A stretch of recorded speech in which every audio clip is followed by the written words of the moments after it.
అమ్మ రికార్డింగ్ మళ్ళీ స్టార్ట్ చేయి. కాశ్యపాన్వయ సంజాతం నారసింహ పదాశ్రితం రామానుజగురుం వందే పాణినీయ పయోనిధిం. మన రామానుజ కృష్ణకి సాదరంగా ఆహ్వానం పలుకుతూ పెద్దల దాసం సమర్పించుకుంటూ ఈరోజు మన రామానుజత్తుని కంటిన్యూ చేసుకుందాం. మనం దీంట్లో శ్లోకాలు చదువుకుంటున్నాం కదా, రేతిరాజ వంశీలవి ఒక 3 ఉన్నాయి. 3 ఇవాళ చదివేసుకొని అక్కడితో పూర్తయిపోతుంది. రేపు రామానుజి ఇంకో స్తోత్రం చదువుకుందాం. శ్రీమన్యతీంద్ర తవ దివ్య పదాబ్జ సేవాం శ్రీశైలనాథ కరుణా పరిణామ తత్తాం తామన్వహం మమ వివర్ధయనాథ తస్యాః కామం విరుద్ధమఖిలం చ నివర్తయత్వం. విజ్ఞాపనం యదిదమద్యతు మామకీనం అంగీకురుష్వ యతిరాజ దయాంబురాసే. ఆజ్ఞోయమాత్మగుణలేశ వివర్జితశ్చ తస్మాదనన్యశరణో భవతీతి మత్వా.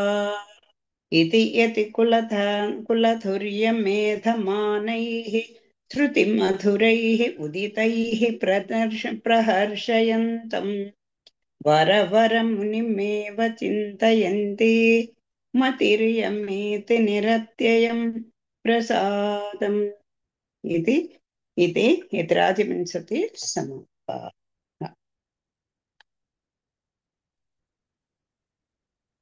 మనం రామాయణ చరిత్రలో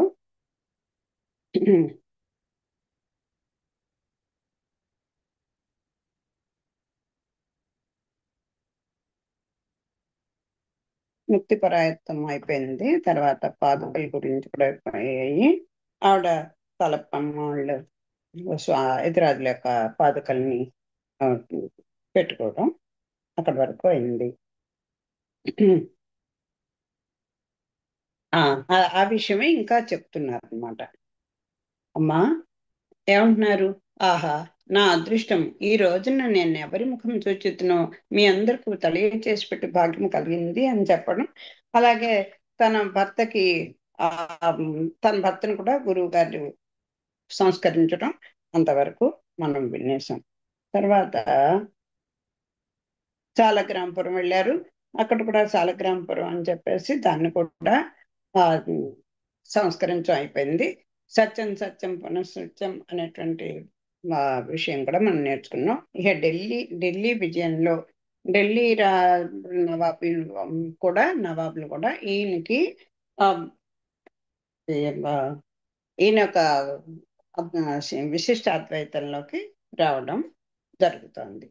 ఇప్పుడు ఏమంటున్నారు? ఇప్పుడు మీరు అక్కడ మా సాలగ్రామం ఇక్కడ ఉన్నాయి, మా పెరుమాళ్ళకి ఉన్నారు, ఏమంటే మీకేం కావాలి అంటే మా పెరుమాళ్ళకి ఉన్నారు అని చెప్పారు. మా పూజా విగ్రహాలు మీ దగ్గర ఉన్నాయి అని చెప్పారు. చెప్తే దానికి ఈ భక్తులు దానికోసమే ఈ భక్తులు వచ్చారు అని చెప్పారు. మీ దేవుని విగ్రహం మా వద్దకు ఎట్లు వచ్చును? మీ పూర్వు దండయాత్ర కలమున తెచ్చి ఉందురు అని చెప్తున్నారు. మా పూర్వులు మేము జయించి తెచ్చిన వస్తువులను ఒకచో భద్రపరిచి ఉంటిమి, అందుచూడు కలదేని దాన్ని మీకు ఇచ్చుటకు అభ్యంతరము లేదు. ఇతరాజులు నవాబు మంత్రులతో వెళ్ళి వెతకరి, కానీ విగ్రహం కనిపింపదేయను. నవాబు ఏం చేయను? రామాంజులు బసుకెగిరి వారికి చింత కలిగిన. స్వామి కనిపించి, లక్ష్మణ, దుఃఖించుచున్నావా? నీవు పిలిచిన పలుకన నీ స్వామిని కానా? మా స్వామి ఉన్నాడని ప్రతిజ్ఞ చేయము. నమ్మిక లేదా? నీతో దాగుడు మూతలాడుదునా? ఎచ్చటికి వచ్చి పిలవవలను సెలవీయము. నేను పాదుషాపుత్రిక చెంత సౌఖ్యములను అనుభవించుతున్నాను. మీరు అచ్చటికి వచ్చి పిలిచిన వెంటనే వచ్చేదను. చూడండి, ఎవరైతే ప్రేమ పడతారో స్వామి యందు, ఎవరైతే ఆర్తితో ఉంటారో ఆ స్వామి యొక్క అనుభవానికి వాళ్ళ దగ్గరే ఉంటాడు స్వామి. ఆ నవాబు కూతురు దగ్గర హాయిగా ఉన్నాను, నేను అక్కడికి వచ్చి నన్ను పిల్లని అడుగుతున్నారు. అన్ని సుఖాలు అక్కడ అనుభవిస్తున్నానయ్యా, చాలా సౌఖ్యాన్ని అని అన్నారు. మీరు అచ్చటికి వచ్చి పిలిచిన వెంటనే వచ్చేదను. ఇతరాజులు ఆ వృత్తాంతం ఢిల్లీశ్వరంతో చెప్పిరి. మీ స్వామి అయినా మీరు పిలిచిన రావాలని కదా, మాతో వచ్చి యత్నించుడు. సరే, మీ స్వామి అయితే మీరు పిలవగానే వచ్చేయాలి కదా, సరే రండి మాతో రండి అన్నారు.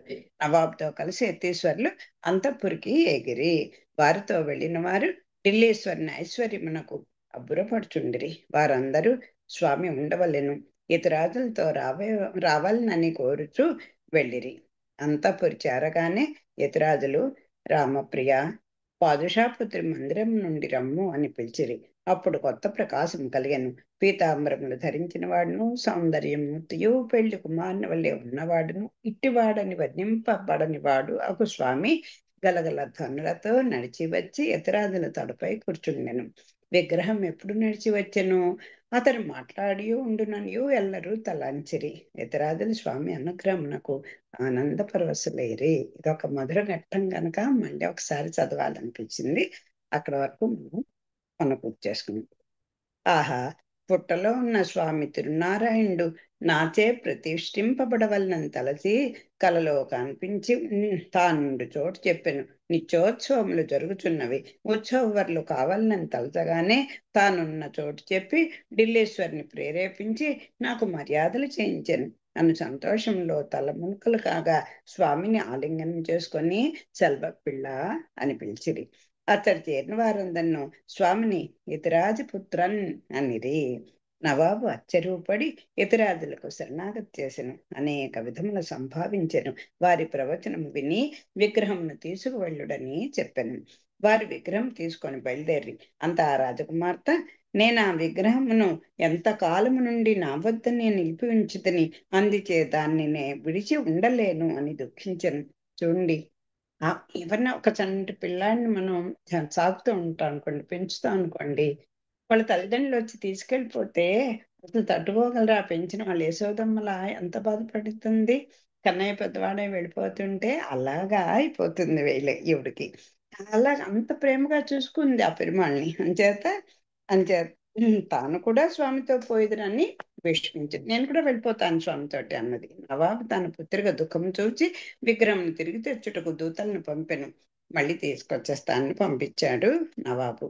నీతో ప్రభువు నీవో ప్రభువు ఇచ్చితివి, ఇచ్చిన దాన్ని తిరిగి తీసుకొని రాదు, నేను ఇవ్వవలసిన కార్యమును లేదు అని ఎదురాజులు చెప్పి పంచారు. ఇదిగో, ఒకసారి ఒక కార్యం మంది కాదని ఇచ్చేసామంటే దాని మీద ఆశ ఉండకూడదు. నువ్వు ఇచ్చేసావు రాజువి, నాకు ఇచ్చేసావు, ఇచ్చేసాక నేను మళ్ళీ ఎలా ఇస్తాను అన్నారు ఎదురాజులు. నవాబు బలాత్కారంగా నువ్వు తీసుకొని రండి అని సైన్యమును పంపెను. ఎదురాజులు అసలు తన సైన్యంలోనున్న పంచములను కర్తవ్యమేమని అడిగిరి. అక్కడ ఉన్న వాళ్ళని అడిగారు. వారు అచ్చటి వారందరినీ పొదలలో దాగుడని చెప్పి వచ్చిన రాజుభటులతో, ఇచ్చటి ఎవరినూ లేరు, మా సైన్యంలోనికి ఎట్లు వచ్చెదరు, మేము బాలలము, మా మధ్యకి ఎట్లు వద్దురు అని అన్నది. వీళ్ళందరూ కూడా మేము కడజాతి వాళ్ళము అంటే మా దగ్గర మీరు ఎలా వస్తారు అని అసలు సామాన్యులుగా కుల ప్రసక్తే లేదు. కానీ ఆ స్వామిని రక్షించుకుందుకు ఇలా చేశారు. అట్లా అనగానే సేనా నాయకులు పోయి ఢిల్లీశ్వరునితో యతిరాజులు కనిపించలేదని చెప్పిరి. నవాబు వారితో, యతిరాజుల విగ్రహంతో తమ స్వజనముతోనే ఉండి ఉందురు, వారికి అంత శక్తి ఉన్నది, మీరు వెళ్ళి వారిని ప్రార్థింపుడు, మా రాజకుమార్తెను స్వామితో పిలుచుకొని పొండని వారితో చెప్పుడు. వారు యతిరాజులతో అట్లే విన్నవించిరి. స్వామికి అనేక భక్తులు ఉండవచ్చును, వారు తురకలలో నిందులకు ఉండరాదు. వారు తురకలలో ఎందులకు ఉండరాదు. సెల్వ పిల్లను తీసుకుని వెళ్ళిన రాజకుమార్తె మృతి చెందవచ్చును. స్త్రీహత్య చేసే స్వామిని తీసుకొని పోవలనా అని తలిచి యతిరాజులు సమ్మతించి ఆ సైనికుల వెంట రాజును తక్కేగిరి. అతడును తన మాట ప్రకారం స్వామి వెంట తన కుమార్తెను పంపెను. స్వామి అల్లుడు సన్యాసి అగు యతిరాజులు స్వామి అల్లుడు సన్యాసి అగు యతిరాజులు వియంకుడు. ఆహా, కుమార్తె ద్వారా నవాబుకు కలిగిన భాగ్యం ఏమనవచ్చును. కుమార్తెను అల్లుని పంపినప్పుడు వారి సంరక్షణకై తన కుమారుని చతురంగ బలయుతమైన సైన్యముతో పంపెను. వారిని జాగ్రత్తగా తిరునారాయణపురమున దించి రమ్మని పుత్రుడితో పలికెను. స్వామికి ఆవిడ ఎలా స్వీకరిస్తే అలాగా, ఇంకా ఆయన సొత్తు అది అని పంపించేశారు నా బాబు.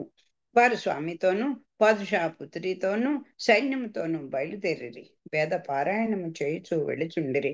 పాదుషా పాదుషా సైనికులు పుత్రుడు ఎన్ని వస్త్రములు ఆభరణములు ఇచ్చినను స్వామి మాతో భాషించిన మీతోనే పలుకును గాని అని యతిరాజులు సంభావించుచుండిరి.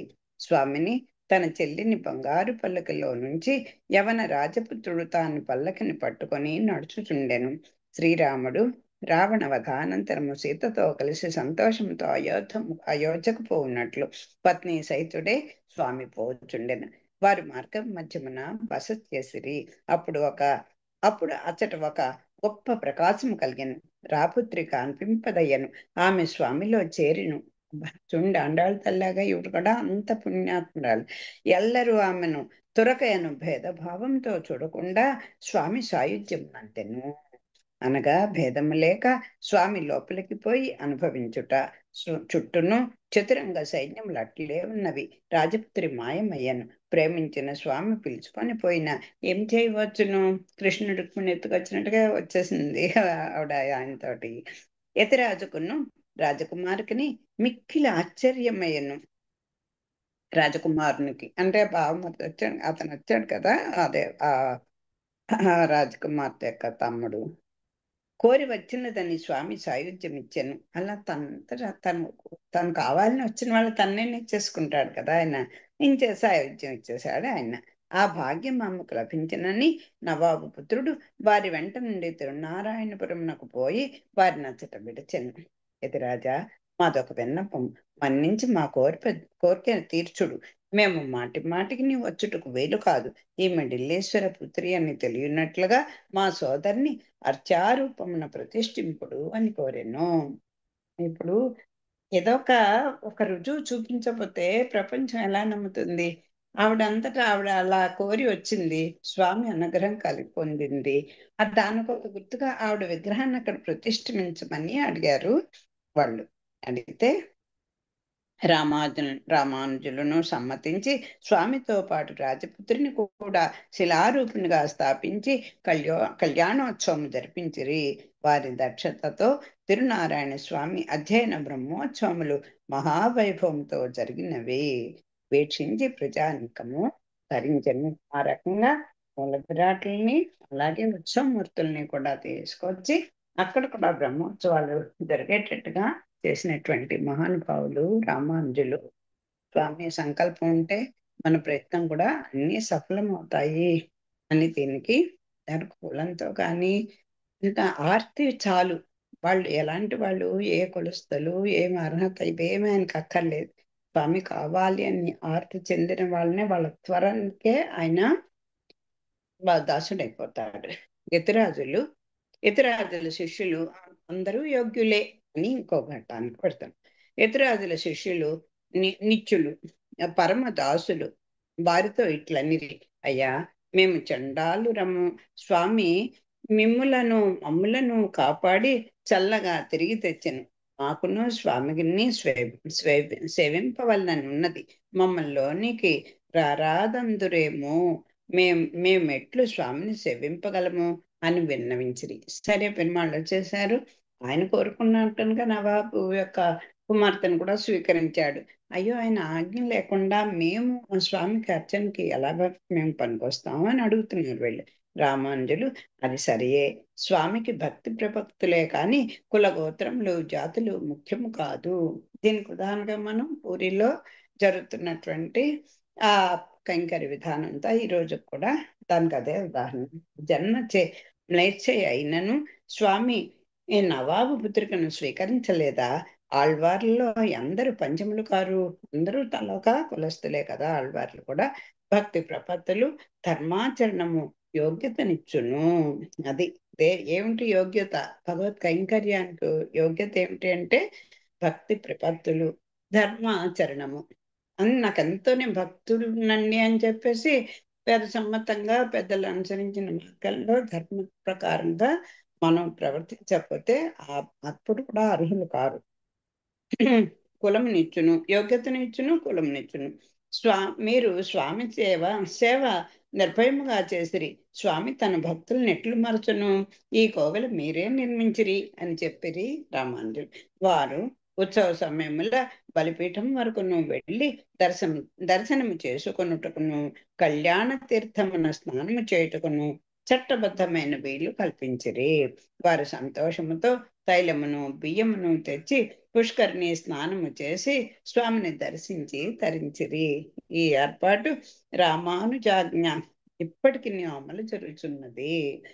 పాదుషాపుత్రుడు ఇతరాదుల వద్ద సెలవంది వెడలి తన తండ్రితో సర్వము నివేదించను.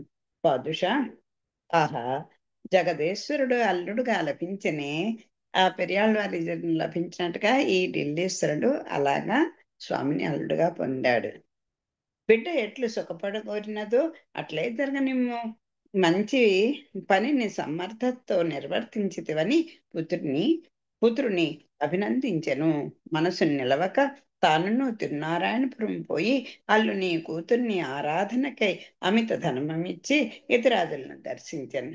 వారిని దైవముగా కీర్తించి వారి పాదములపై పడెను.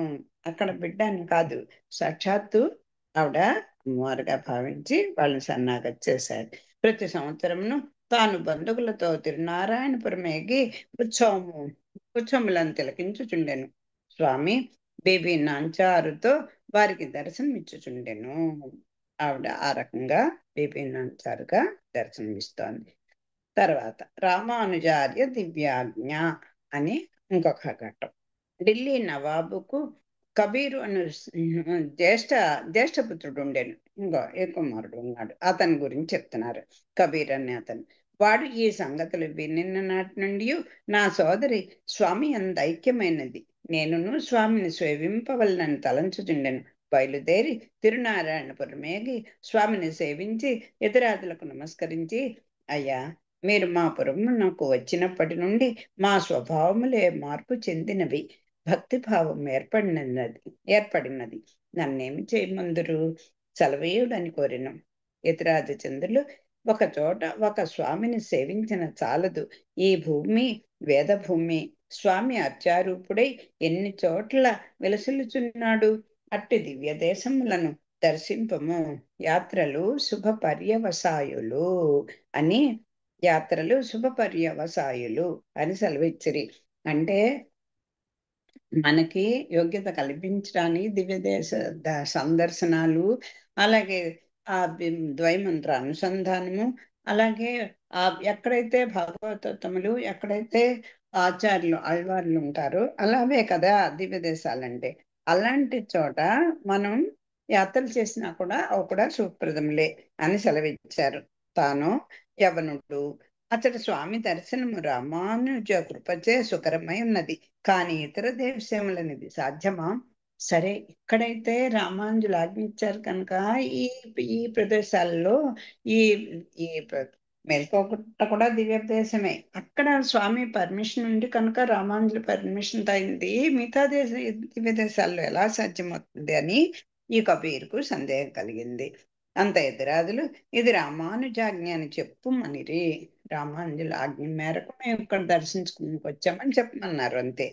అంటే రామానుజ సంపర్కం కలిగినటువంటి రామానుజ సంబంధం ఉంటే చాలు, ఆచార్య సంబంధం ఉంటే మనం దేనికైనా అర్హులమే అనేది ఇక్కడ తెలుసుకోవాలి. ఇతను నిరాటంకముగా దివ్య దేశములు దర్శించుచు శ్రీరంగము పోయి స్వామిని దర్శించను. స్వామి, నిన్ను విడిచిపోలేను, సేవించుచు ఉండెదను, మోక్షమేయమని ప్రార్థించను. శ్రీరంగనాథుడు తాను యోగ్యులకు మోక్షమిచ్చువాడు కాగా జగన్నాథుడు పతితులను ధరించుటకై ఉన్నందున నీలాచలనాథుని ఆశ్రయించుమని చెప్పాను. నాయన, నేను ఆ జగన్నాథుడే పతితులు అంటే ఏ కులాస్తులైనా సరే ఉద్ధరించడానికి ఆయన ఉన్నాడు, పురి జగన్నాథుడు. నేనేమో మోక్షం ఇచ్చేవాడు కాగా జగన్నాథుడే పతితులను అందరినీ ఉద్ధరించేవాడే ఉన్నందున నువ్వు ఆ నీలాచలనాథుని ఆశ్రయించవయ్యా అని చెప్పేశారు. ఆయనేమి బాధ్యత తీసుకోకుండా అతడు అట్లే జగన్నాథుని ఆశ్రయించి సన్నిధి ప్రసాదం మాత్రమే ఆహారంగా కాలము గడుచుండెను. ఆయన అక్కడికి వెళ్ళిపోయారు, పూరికి వెళ్ళేవారు. స్వామి అతన్ని పరీక్షింపకోరి కబీరు భుజించుచుండగా వాని ఆహారం లాక్కొని పోచుండగా కబీరిట్లు తలచెను. ఎలాంటి పరీక్షలు పెడతారో చూడండి. అతిథి విష్ణు స్వరూపుడు స్వామియే వచ్చి ఉండును. రూపం ఏదైననేమి పూజనీయుడే. భగవద్గీత యందు బ్రాహ్మణుడు, చండాలుడు, గోవు, ఏనుగు, కుక్క ఇట్లన్నిటి యందు భగవంతుడు ఉన్నట్లు చెప్పబడినది కదా. అంటే భూతంలో కూడా వ్యాపించేటువంటి వాడు ఆయన విష్ణువు కదా, అంతటా వ్యాపించేటువంటి వాడు కదా. ఈ రూపంలో ఇలా వచ్చాడు కావును. అసలు ఆ భావన మనకు కలుగుతుందండి. మనం అయితే అక్కడ ఉండాలి కానీ రాయో ఏదోటి పెట్టి బాధేస్తాం. అని తలచి పాత్రమున నెయ్యి తీసుకొని దాని వెనకనే వెళ్ళి, శునకమ్మ నిలువము, నెయ్యి ఇదుగో, నెయ్యి లేని ఆహారం కడుపు నొచ్చును అని అరుచుచుండను. ఆ తొందరగా అరగాలంటే నెయ్యి వేసుకోవాలి. అందుకు మన పెద్దలు అలాంటివి.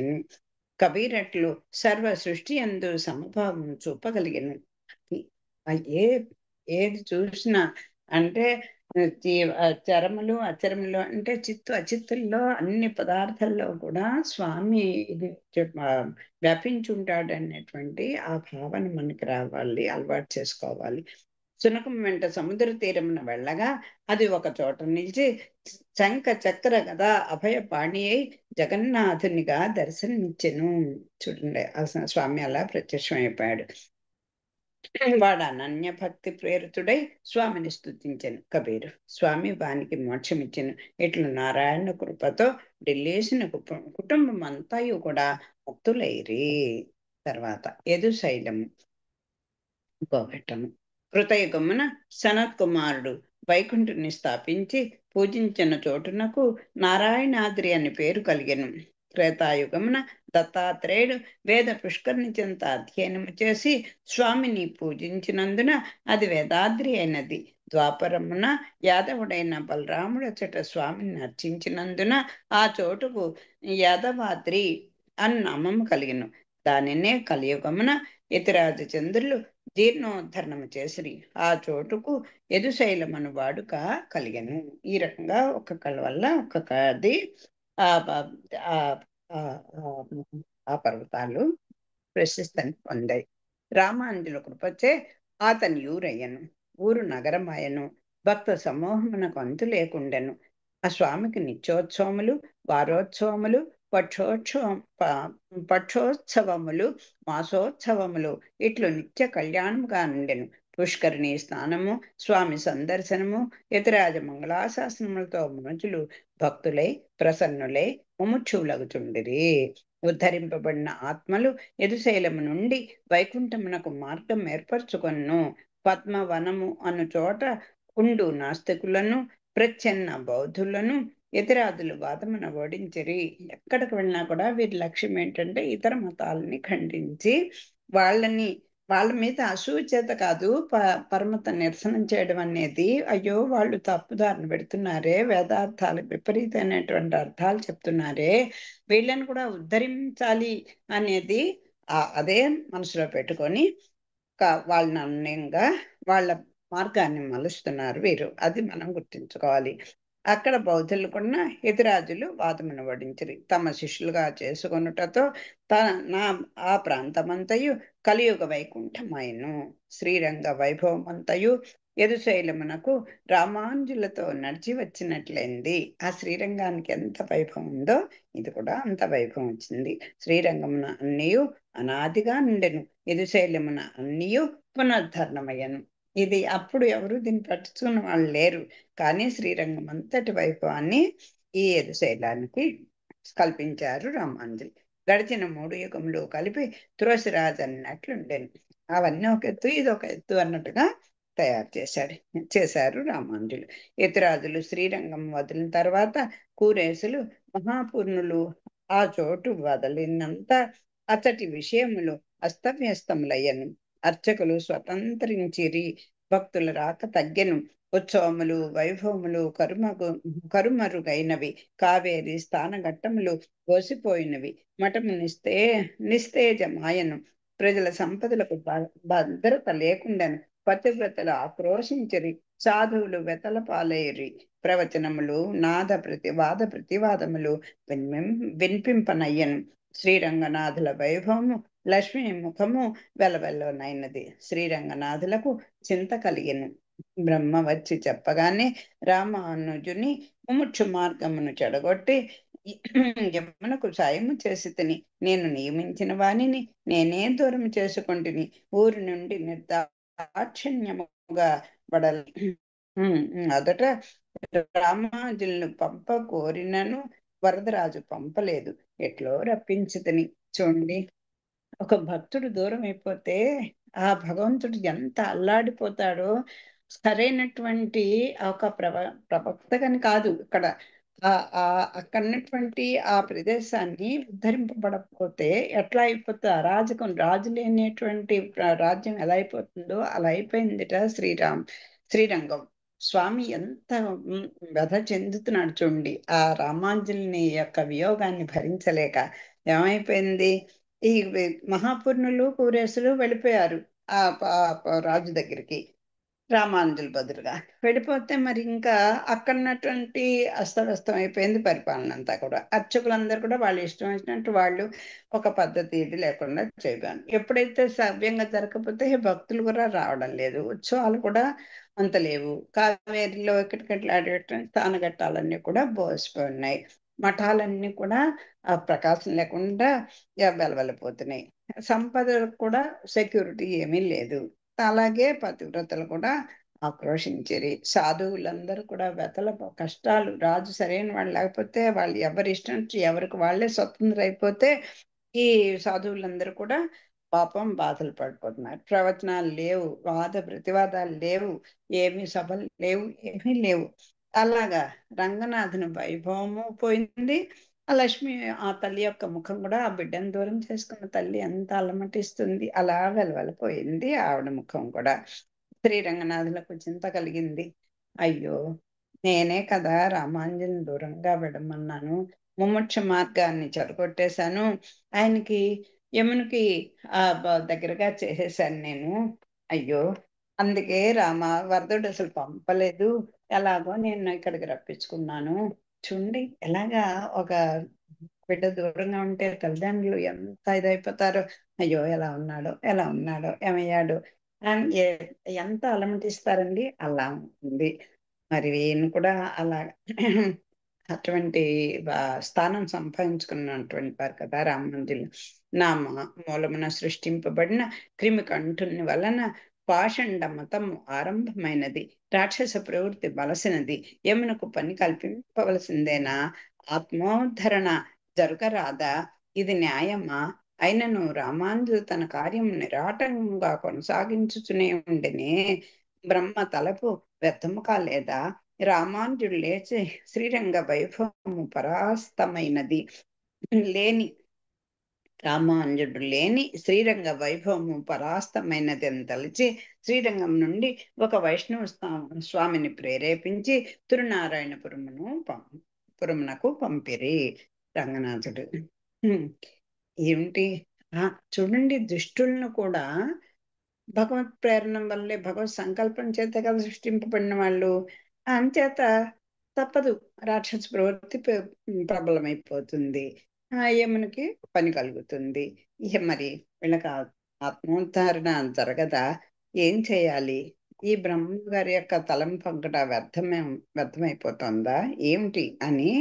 అయ్యో, రామానుజు లేకపోవడం చేత కదా ఈ శ్రీరంగం అంతా కూడా ఇలా అయిపోయింది, పర్ల పాలు అయిపోయింది అని బాధపడుతున్నారు.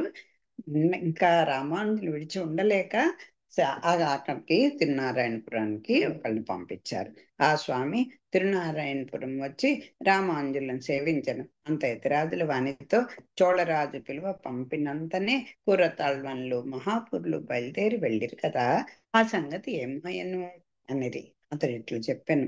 వీరు ఉభయులు వెళ్ళగానే ఆ రాజు, మేము శివాత్ పరతరం ఆస్తి అని నిర్ణయించింది, మీరేమన్నదరు? ఆక్షేపణలు గాని సమాధానములు గాని ఉండినా చెప్పుడు అనేను. పురతాళ్వాను, శివుడు మా స్వామి నారాయణునికి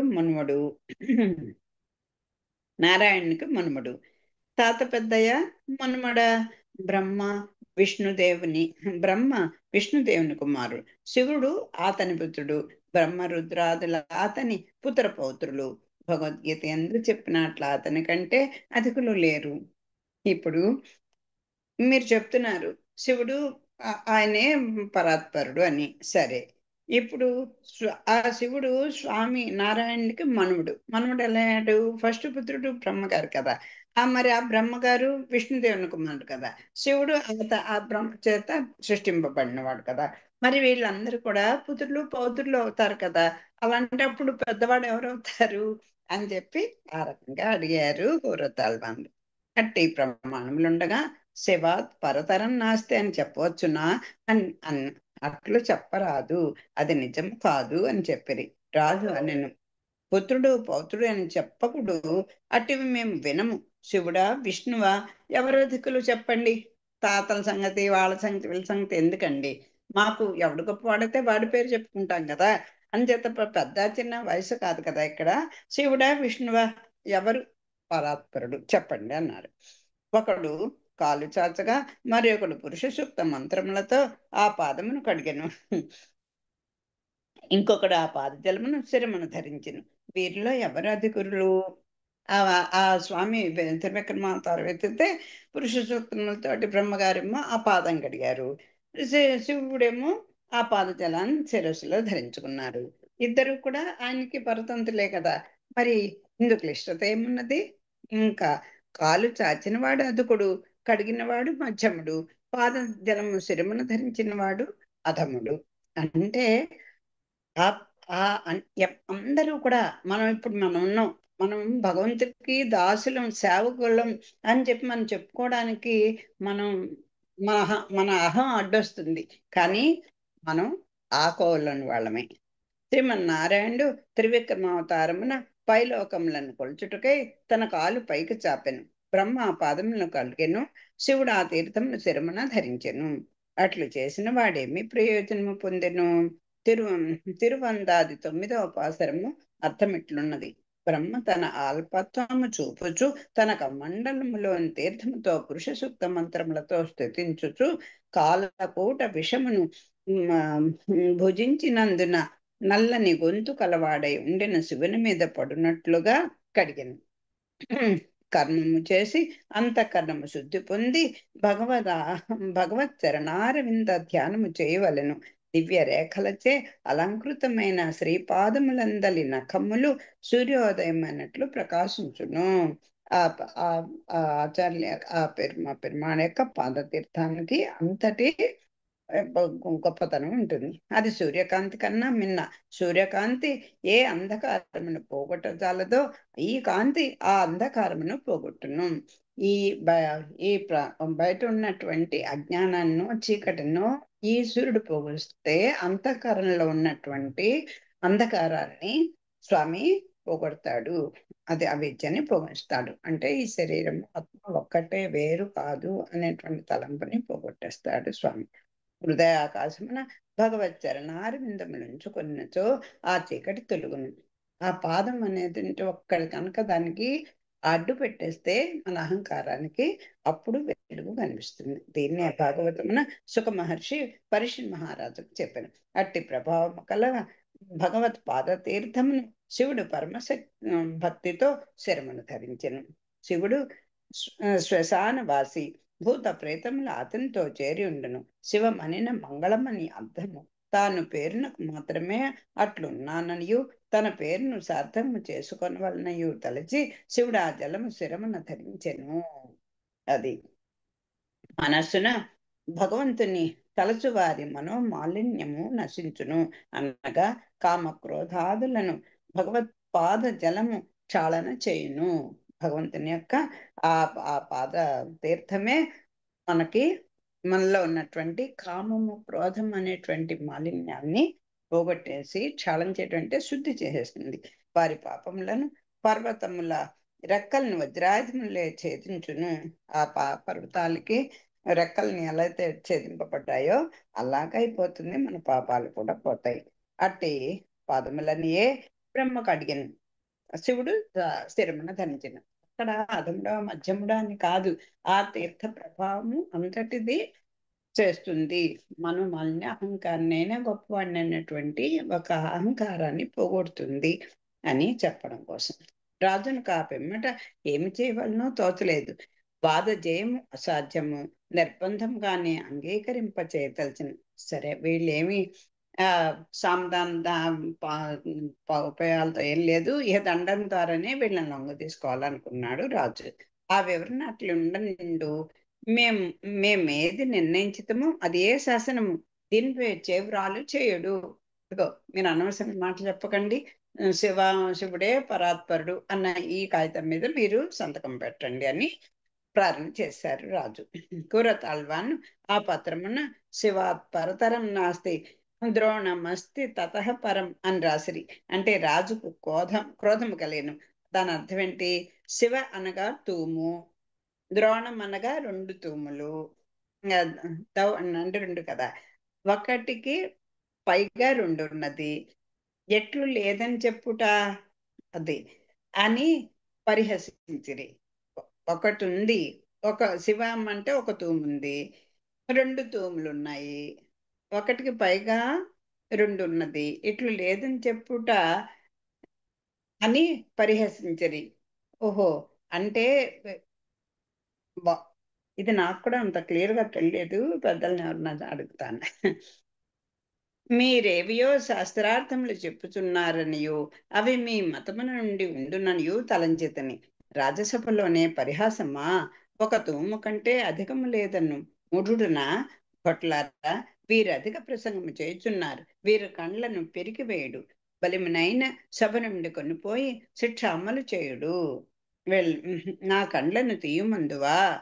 సంతోషం. నీవు తీయమనకుండినను నేనే తీసివేయదలుచుతని. నీవు చెప్పినది సత్యంగానే ఉన్నది. నీ ఎట్టి పాపా